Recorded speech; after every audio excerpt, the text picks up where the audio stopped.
বহু মানুষ বিদ্যুতের কষ্ট ভোগ করছেন এই মুহূর্তে।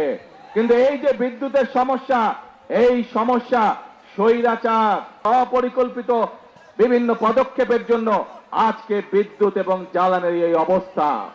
এই দেশের মানুষের গণতান্ত্রিক অধিকারকে যদি সমুন্নত রাখতে হয়, তাহলে বাংলাদেশের জনগণকে যেই ছাত্র জনতা 24-এর 5ই আগস্ট রাজপথে নেমে এসে স্বৈরাচারকে বিতাড়িত করেছিল, সেই জনগণকে সতর্ক থাকতে হবে। যারা এই দেশের মানুষের স্বার্থের বিরুদ্ধে কথা বলবে, যারা এই দেশের মানুষের জন্য নেওয়া বাস্তব পদক্ষেপগুলোতে বিশৃঙ্খলা তৈরি করবে, তাদের ব্যাপারে আমাদেরকে সতর্ক থাকতে হবে। প্রিয় ভাই বোনেরা, আমরা জানি একদিনে সকল সমস্যার সমাধান হবে না। যেভাবে স্বৈরাচার এই দেশের অর্থনীতি বলেন, এই দেশের পররাষ্ট্রনীতি বলেন, এই দেশের শিক্ষা ব্যবস্থা বলেন, এই দেশের স্বাস্থ্য ব্যবস্থা বলেন, প্রত্যেকটি ব্যবস্থাকে ধ্বংসপ্রাপ্ত করে দিয়ে গেছিল, সেই আমরা সরকার গঠন করার পরে দেশের সকল অবস্থাকে আমরা ধ্বংসপ্রাপ্ত পেয়েছি। সেজন্যই প্রিয় ভাই বোনেরা, আমাদেরকে ধ্বংস থেকে গড়ে তুলতে হচ্ছে।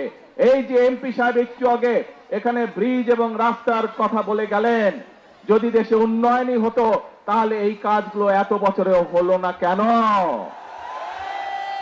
এই জন্যই হয় নাই, কারণ এর আগে যারা দেশের শাসনভার দখল করে রেখেছিল তারা জনগণের ভোটে নির্বাচিত ছিল না। তারা জোর করে ক্ষমতা দখল করে রেখেছিল এবং সেজন্যই তারা জনগণের জন্য কোনো কাজ করে নাই। আমরা দেখেছি, আমি জানি সমগ্র দেশের মানুষ, বিভিন্ন শুধু ঢাকা শহর না, ঢাকা শহর সহ বাংলাদেশের সকল মানুষ, সকল জেলা উপজেলার বহু মানুষ বিদ্যুতের কষ্ট ভোগ করছেন এই মুহূর্তে। কিন্তু এই যে বিদ্যুতের সমস্যা, এই সমস্যা স্বৈরাচার, যে স্বৈরাচারকে এই দেশের মানুষ বিতাড়িত করেছে, তাদের আনপ্ল্যান্ড অপরিকল্পিত পরিকল্পনার জন্য, অপরিকল্পিত বিভিন্ন পদক্ষেপের জন্য আজকে বিদ্যুৎ এবং জ্বালানির এই অবস্থা।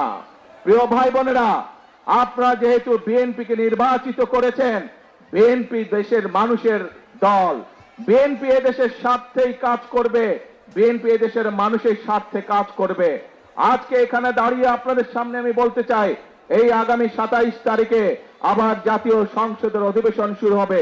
সেই জাতীয় সংসদ অধিবেশনে আপনাদের দল, আপনাদের সরকার দেশের মানুষের সামনে জাতীয় সংসদের মধ্যে উপস্থাপন করবে কিভাবে আমরা ইনশাআল্লাহ আগামী 10 বছর এই দেশের বিদ্যুৎ সমস্যার সমাধান করব।